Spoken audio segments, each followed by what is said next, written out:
If my 14-year-old self saw me now, his mouth would be as wide as the Dan Ryan Freeway. Because there is no way in his mind that he could perceive of being a minister. There is a stillness in the stars. There is a holy darkness. I am presencing the infinite. My name is Mtuaswa Anthony Johnson. I am a third-year student at Starr King School for the Ministry in the Masters of Divinity program, and currently serving as the Vice President of the graduating 2018 class. I was born in Mississippi and raised on the south side of Chicago, what they call a tough neighborhood. And I guess you could say I discovered gang life at an early age, ran the streets and did some things that one might consider rough and tough, and it was just what we did. I was raised as a Muslim in the Nation of Islam and have never really accepted any major quote-unquote religious following or denomination until Unitarian Universalism. I discovered Unitarian Universalism in 2012 at a Trayvon Martin rally in Hattiesburg, Mississippi, the town where I was born. We put our hoodies on and went down to march with the people. I remember it very well. And there was a man standing in the crowd, and he had a t-shirt on, and it said, "Standing on the side of love."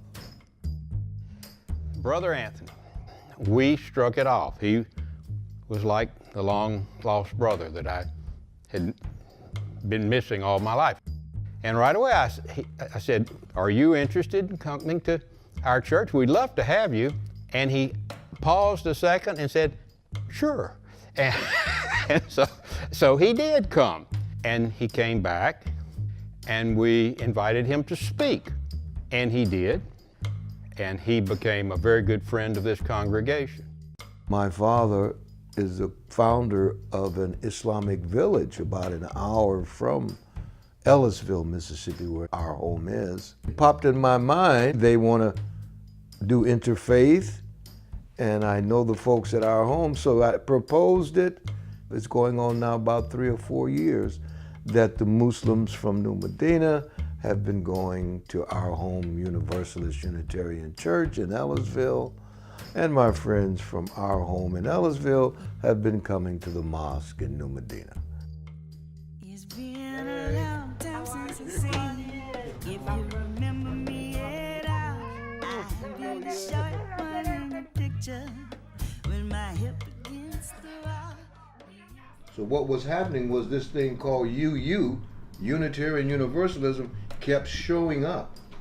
I remember the first Sunday Anthony came to the Sedona UU Fellowship. It was back in 2014, and he had met a friend of mine at a academic conference who, once they found out he lived in Sedona, recommended he come check out my service.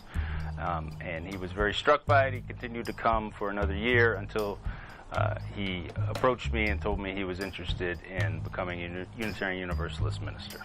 You pull out a book and say, "This is the president of our college, where I went to seminary. You might be interested in her. Her name is Rosemary Bray McNabb, and here is her autobiography." And I took it home and I read it and I cried. This girl from 47th Street. You telling me she the president?